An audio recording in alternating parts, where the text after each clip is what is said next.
Current is just a flow. Don't trust me? Let's see. So, current, this is one of the words which we all have studied, but we actually never really felt it. We are told that the current is the flow of charge per second. But what does it actually looks like? You cannot see electrons, you cannot touch them for sure. So it feels completely abstract. But what if we try to make it more visible? Okay. Let's think about something which we already understand, like water flowing in a pipe. So if I ask you how much water is flowing, you will naturally think in terms of the flow rate. More water per second means the higher flow. The less water per second means the lower flow.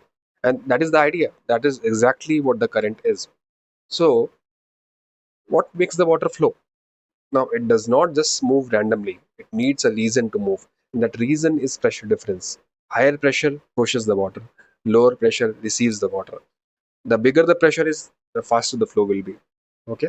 So if I start to map this thing, voltage is just pressure, as we already have discussed. Current is flow. And suddenly this invisible concept becomes something which we already understand. Okay. Now let's talk about the units for now. But simply 1 ampere means a certain amount of charge flowing per second. No, you don't have to imagine electrons individually. You just think of it like liters per second, just flow rate. Okay.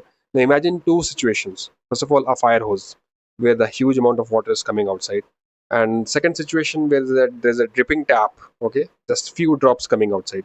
Now that is the difference between a high current and a low current. The same concept at a different scale. So fire hose, huge water, huge current. Okay, it's not the same thing, it's analogous only. So if we try to connect this thing to a real circuit, a simple flashlight is there. So if you see, the battery provides the push, the wires provide the path, the bulb resists the flow, and the current flows through the circuit. Okay.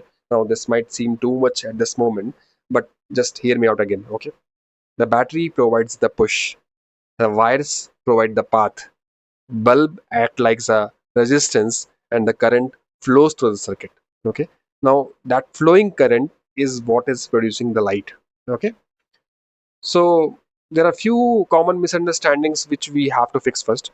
First of all, current is not used up. It does not get consumed. Okay. It flows through the circuits and it comes back.